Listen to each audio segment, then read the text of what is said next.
प्रश्न वही जो परीक्षा में आए। नमस्कार साथियों, मैं पारसनाथ लाइफ हाई स्टडी के डेली करंट अफेयर में आपका स्वागत है। साथियों, चैनल को सब्सक्राइब नहीं किए तो प्लीज़ चैनल को सब्सक्राइब, शेयर और लाइक कीजिए। पहला प्रश्न है, महिलाओं और अन्य समुदाय के लोगों को मंदिर के पुरोहित के रूप में नियुक्त करने का प्रस्ताव किस राज्य द्वारा लाया गया है? केरल, तमिलनाडु, उत्तर प्रदेश, उत्तराखंड। साथियों, काफ़ी इंपॉर्टेंट प्रश्न है ये। इसका सही जवाब है बी, तमिलनाडु। महिलाओं और अन्य समुदाय के लोगों को मंदिर के पुरोहित के रूप में नियुक्त करने का प्रस्ताव तमिलनाडु द्वारा लाया गया है, जिसके कारण यह चर्चा में है। यह नियुक्ति हिंदू धार्मिक और धर्मार्थ दान विभाग द्वारा की जाएगी। इस नियुक्ति का उद्देश्य पुरोहित के रूप में सभी को समान अवसर उपलब्ध कराना है। साथियों, अगला प्रश्न है, गोंडवाना की महारानी दुर्गावती का बलिदान दिवस कब मनाया जाता है? 24 जून, 25 जून, 26 जून, 27 जून। साथियों, इसका सही जवाब है ए, 24 जून। गोंडवाना की महारानी दुर्गावती का बलिदान दिवस 24 जून को मनाया जाता है, जिसके कारण यह चर्चा में रहा। उनका विवाह गढ़ा मंडला के शासक महाराजा संग्राम सिंह के सुपुत्र दलपत शाह के साथ हुआ था। राज्य की समृद्धि से प्रभावित होकर अकबर के सेनापति आफस खान ने गढ़ा मंडला को हथियाने के लिए आक्रमण किया। रानी दुर्गावती वीरतापूर्वक लड़ी। उन्होंने हजारों मुगल सैनिकों को मौत के घाट उतारा और आफस खान को मैदान छोड़कर भागना पड़ा। बाद में मुगलों का फिर आक्रमण हुआ। रानी दुर्गावती मुगलों से वीरतापूर्वक लड़ते हुए शहीद हो गई। अगला प्रश्न है, टोक्यो 2020 की भारतीय ओलंपिक टीम के आधिकारिक गीत के संगीतकार कौन है? टोक्यो 2020 की भारतीय ओलंपिक टीम के आधिकारिक गीत के संगीतकार कौन है? साथियों, 2020 में होना था, जापान में हो रहा है, लेकिन कोरोना के कारण डिले हो गया था और 2021 में हो रहा है। शंकर महादेवन, मोहित चौहान, कैलाश खेर, सोनू निगम। साथियों, उसका सही जवाब है बी, मोहित चौहान। केंद्रीय युवा मामले और खेल मंत्री किरण रिजिजू ने टोक्यो 2020 की भारतीय ओलंपिक टीम का आधिकारिक गीत लॉन्च किया, जिसके कारण यह चर्चा में है। गीत तू ठान ले लोकप्रिय पार्श्व गायिका मोहित चौहान द्वारा रचित और गाया गया है। भारतीय ओलंपिक टीम के आधिकारिक थीम सॉन्ग युवा मामले एवं खेल मंत्रालय द्वारा लॉन्च किया गया। साथियों, ये भी ध्यान रखना, युवा मामले एवं खेल मंत्रालय ने लॉन्च किया है। अगला प्रश्न है, चर्चा में रहा येलोस्टोन नेशनल पार्क कहाँ स्थित है? साथियों, ये पूर्व में प्रश्न आ चुका है, किसी भी एग्जाम में दोबारा पूछा जा सकता है। फ्रांस, संयुक्त राज्य अमेरिका, कोलंबिया, कनाडा। साथियों, इसका सही जवाब है बी, संयुक्त राज्य अमेरिका। जलवायु परिवर्तन के कारण येलोस्टोन नेशनल पार्क में बर्फ काफ़ी तेज़ी से पिघल रही है, जिसके कारण पानी की समस्या उत्पन्न हो रही है। इसका नुकसान वन्यजीवों को भी हो रहा है, जिसके कारण यह चर्चा में है। येलोस्टोन नेशनल पार्क संयुक्त राज्य अमेरिका में स्थित है। यह पार्क अमेरिका का सबसे पुराना और समृद्ध और प्रसिद्ध नेशनल पार्क है। साथियों, सबसे पुराना और प्रसिद्ध नेशनल पार्क है। इसे झीलों, कैनियन, विशाल घास मैदानों और जलप्रपात के लिए जाना जाता है। यह पार्क ग्लेशियर यानी गर्म पानी के जल स्रोत के लिए सबसे ज़्यादा प्रसिद्ध है। इस पार्क में पाए जाने वाले प्रमुख वन्यजीव वायसन भालू और एक प्रकार का बारहसिंघा है जो पाए जाते हैं। साथियों, अगला प्रश्न है, भारतीय सीमा के समीप हिमालय क्षेत्र तिब्बत में किस देश ने पूर्ण रूप से बिजली से चलने वाली पहली बुलेट ट्रेन की शुरुआत की है? साथियों, पहली बुलेट ट्रेन और भारत की सीमा से लगा हुआ है। चीन, जापान, भारत, नेपाल। साथियों, इसका सही जवाब है ए, चीन। भारतीय सीमा के समीप हिमालय क्षेत्र तिब्बत में चीन ने पूर्ण रूप से बिजली से चलने वाली पहली बुलेट ट्रेन की शुरुआत की है, जिसके कारण यह चर्चा में है। बुलेट ट्रेन तिब्बत प्रांत के राजधानी ल्हासा और न्यानची के बीच चलाई जा रही है। यह रेल मार्ग सिचुआन तिब्बत रेल मार्ग का हिस्सा है। न्यानची नगर भारत के राज्य अरुणाचल प्रदेश से लगी तिब्बती सीमा पर स्थित है।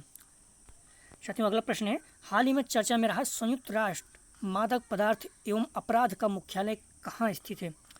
Paris, Geneva, Veena, New York. साथियों, इसका सही जवाब है सी, वियना। संयुक्त राष्ट्र मादक पदार्थ एवं अपराध कार्यालय ने वर्ल्ड ड्रग्स रिपोर्ट 2021 जारी की, जिसके कारण यह चर्चा में है। इसका मुख्यालय वियना में स्थित है। वर्ल्ड ड्रग्स रिपोर्ट के अनुसार 2020 में दुनिया भर में लगभग 275 मिलियन लोगों ने ड्रग्स का उपयोग किया। साथियों, अगला प्रश्न है, जॉन मैकएफी का स्पेन की जेल में निधन हो गया, उनका संबंध किस क्षेत्र से था? विज्ञान, राजनीति, चिकित्सा, एंटीवायरस सॉफ्टवेयर क्रिएशन। साथियों, इसका सही जवाब है D, antivirus software creation. John McAfee का स्पेन की जेल में निधन हो गया, जिसके कारण यह चर्चा में है। वे सॉफ्टवेयर क्रिएटर थे। उन्हें मैकएफी एंटीवायरस सॉफ्टवेयर के क्रिएटर के रूप में जाना जाता है। हाल ही में चर्चा में रहा भारतीय सिंक द्वीपी कहाँ स्थित है? अंडमान और निकोबार द्वीप समूह, लक्षद्वीप, श्रीलंका, मालदीव। साथियों, काफ़ी इंपॉर्टेंट है ये, भारतीय सिंक द्वीप है और कहाँ स्थित है? साथियों, इसका सही जवाब है ए, अंडमान और निकोबार द्वीप समूह। भारतीय तटरक्षक बल ने सिंक द्वीप पर डूबते हुए जहाज गंगा से एक चालक दल के 9 सदस्यों को बचाया है साथियों, जिसके कारण यह द्वीप चर्चा में है।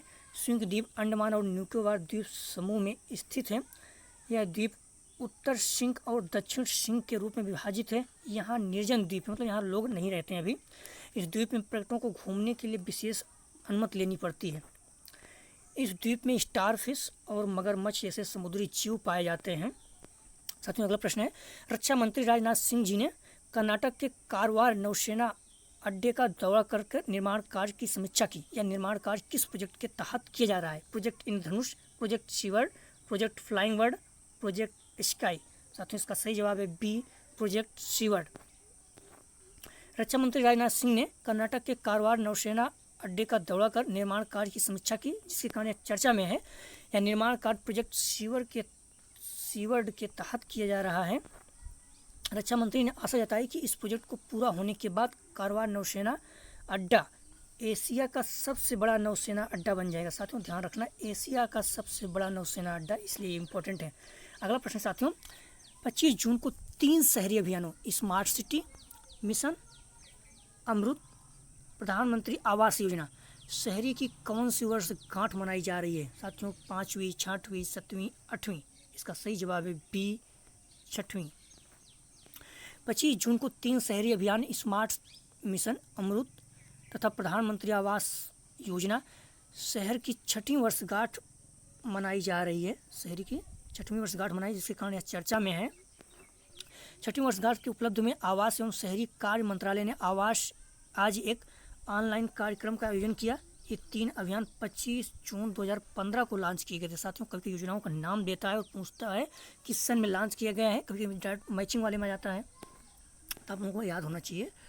हाल ही में चर्चा में रहा विश्व धरोहर भीमबेटका मध्य प्रदेश के किस जिले में स्थित है? साथियों, काफ़ी इंपॉर्टेंट है ये क्वेश्चन। विदिशा, भोपाल, रायसेन, आजमगढ़, रायगढ़। साथियों, काफ़ी इंपॉर्टेंट प्रश्न, ध्यान रखिए आप लोग। विदिशा, भोपाल, रायसेन, राजगढ़। इसका सही जवाब है सी, रायसेन। 25 जून को आज़ादी के अमृत महोत्सव के अंतर्गत विश्व धरोहर, ध्यान रखिएगा, विश्व धरोहर में शामिल है, इसलिए बहुत इंपॉर्टेंट हो जाता है। भीमबेटका पर आधारित ऑनलाइन व्याख्यान माला का आयोजन किया गया, जिसके कारण यह चर्चा में है। भीमबेटका मध्य प्रदेश के रायसेन जिले में स्थित है। यहाँ की गुफा चित्र लगभग 30,000 वर्ष पुरानी है। यहाँ चट्टानों पर बने चित्र बने हुए हैं। भीमबेटका में लगभग 243 रॉक शेल्टर हैं। भीमबेटका को यूनेस्को के विश्व धरोहर स्थल का दर्जा प्राप्त है। साथियों, अगला प्रश्न है, वर्ष 1975 में भारत की तत्काल प्रधानमंत्री इंदिरा गांधी की तलाश से आपातकाल किस दिन लगाया गया था? मतलब डेट पूछ रहा, किस दिन 1975 में लगाया गया था, किस दिन लगाया था? 25 जून, 26 जून, 27 जून, 28 जून। साथियों, इसका सही जवाब है ए, 25 जून 1975 को आपातकाल लागू किया गया था। 25 जून 1975 को भारत की तत्कालीन प्रधानमंत्री इंदिरा गांधी की सलाह से आपातकाल लगाया गया था। इस वर्ष इस आपातकाल का 46 साल पूरे हो गए, जिसके कारण यह चर्चा में है। यह आपातकाल 1975 से 1977 के बीच 21 माह तक चला था। इस अवधि में लोगों के मौलिक अधिकारों पर प्रतिबंध लगा दिया गया, फंडामेंटल राइट पर भी प्रतिबंध लगा दिया था। साथियों, आप लोगों को पता होना चाहिए कि फंडामेंटल कौन कौन से हैं जो आपातकाल लागू होने पर भी प्रतिबंध नहीं लगाया जा सकता है। भारतीय वायुसेना, भारतीय नौसेना, अमेरिकी नौसेना का 2 दिवसीय एकीकृत द्विपक्षीय अभ्यास कहाँ आयोजित किया गया। साथियों कौन कौन से देश भाग लिए हैं किसी नौसेना में, ये बहुत इंपॉर्टेंट होता है। और कहाँ अभ्यास हुआ है। प्रशांत महासागर, दक्षिण चीन महासागर, प्रशांत महासागर, दक्षिण चीन सागर, हिंद महासागर क्षेत्र, अटलांटिक महासागर। साथियों इसका सही जवाब है सी, हिंद महासागर क्षेत्र। भारतीय वायुसेना, भारतीय नौसेना, अमेरिकी नौसेना के 2 दिवसीय एकीकृत द्विपक्षीय अभ्यास हिंद महासागर क्षेत्र में आयोजित किया गया, जिसके कारण यह चर्चा में है। यह अभ्यास भारत और अमेरिका के बीच रक्षा और समुद्र में नौ सैनिक समन्वय को मजबूत करने के उद्देश्य से आयोजित किया गया। इस अभ्यास में तीव्र वायु प्रभुत्व अभ्यास, उन्नयन वायु रक्षा अभ्यास, पनडुब्बी रोधी अभ्यास, सामरिक युद्धाभ्यास, क्रॉस टेक हेलीकॉप्टर संचालन शामिल थे। अगला प्रश्न है, MSTC 1957 में गठित एक शीर्ष सलाहकार निकाय किस मंत्रालय से जुड़ा हुआ है। बंदरगाह, जहाजरानी जलमार्ग मंत्रालय, गृह मंत्रालय, न्याय एवं कानून मंत्रालय, इनमें से सभी। साथियों इसका सही जवाब है ए, बंदरगाह, जहाजरानी और जलमार्ग मंत्रालय। हाल में केंद्रीय बंदरगाह, जहाजरानी और जलमार्ग राज्य मंत्री मनसुख मंडाविया ने एक वीडियो कॉन्फ्रेंस के माध्यम से MSTC की 18वीं बैठक की अध्यक्षता की, जिसके कारण यह चर्चा में है। मैरीटाइम स्टेट डेवलपमेंट काउंसिल प्रमुख और गैर प्रमुख बंदरगाहों के विकास के लिए 1997 में गठित एक शीर्ष सलाहकार निकाय है। राज्य मंत्री इस बात पर प्रकाश डाला कि इंडियन पोर्ट बिल 2021 समुद्री तट के इष्टतम प्रबंधन और उपयोग को सुनिश्चित करेगा। साथियों अगला प्रश्न है, संयुक्त राष्ट्र के आंकड़ों के अनुसार 2021 तक दुनिया भर में विधवाओं की अनुमानित संख्या कितनी है। 258 मिलियन, 257 मिलियन, 259 मिलियन, 258 मिलियन। साथियों ध्यान रखिए, 258 मिलियन, 257 मिलियन, 258 मिलियन, 259 मिलियन। तो साथियों इसका सही जवाब होगा ए, 258 मिलियन। गलती से ये सी में भी हो गया है, तो 258 मिलियन है। महिलाओं को सशक्त बनाने और विधवाओं के अधिकारों की रक्षा के लिए संयुक्त राष्ट्र द्वारा 23 जून को अंतर्राष्ट्रीय विधवा दिवस मनाया गया, जिसके कारण यह चर्चा में है। अंतर्राष्ट्रीय विधवा दिवस का उद्देश्य उन महिलाओं के साथ एकजुटता दिखाना है जिन्होंने अपने साथी को खो दिया है। अगला प्रश्न है, टैक्स इंस्पेक्टर्स विदाउट बॉर्डर्स किस संगठन के सहयोग से UNDP की एक पहल है। WHO, OECD, world bank, IMF। साथियों इसका सही जवाब है बी, OEDC। संयुक्त राष्ट्र विकास कार्यक्रम और आर्थिक सहयोग विकास संगठन ने भूटान में टैक्स इंस्पेक्टर विदाउट बॉर्डर पहल की शुरुआत की, जिसके कारण यह चर्चा में है। इस पहल के लिए भारत को भागीदार क्षेत्राधिकार के रूप में चुना गया है। तो ध्यान रखना, भारत को भागीदार क्षेत्राधिकार के रूप में चुना गया है। इस कार्यक्रम का उद्देश्य भूटान को अपने कर प्रशासन को मजबूत करने में सहायता करना है। साथियों कल का प्रश्न था, भारत टेस्ट विश्व कप किस देश ने जीता। साथियों बहुत इंपॉर्टेंट प्रश्न है, आप लोग ध्यान रखें, किसी एग्जाम में निश्चित रूप से आएगा। New Zealand, Bharat, Australia, England. इसका सही जवाब है ए, न्यूजीलैंड। आज का प्रश्न है, भारतीय वायुसेना में जम्मू कश्मीर की पहली महिला फाइटर कौन बनी। साथियों बहुत इंपॉर्टेंट है, पहली महिला हैं और जम्मू कश्मीर से बनी हैं, तो ये बहुत इंपॉर्टेंट हो जाता है। माप्या सूदन, अवनी चतुर्वेदी, गरिमा सिंह, इनमें से सभी। साथियों इसका जवाब जरूर दीजिएगा आप लोग। इस चैनल को आप लोग अभी भी नहीं सब्सक्राइब किए हैं तो प्लीज़ चैनल को सब्सक्राइब, शेयर और लाइक कीजिए। वीडियो देखने के लिए धन्यवाद साथियों, आपका दिन शुभ हो।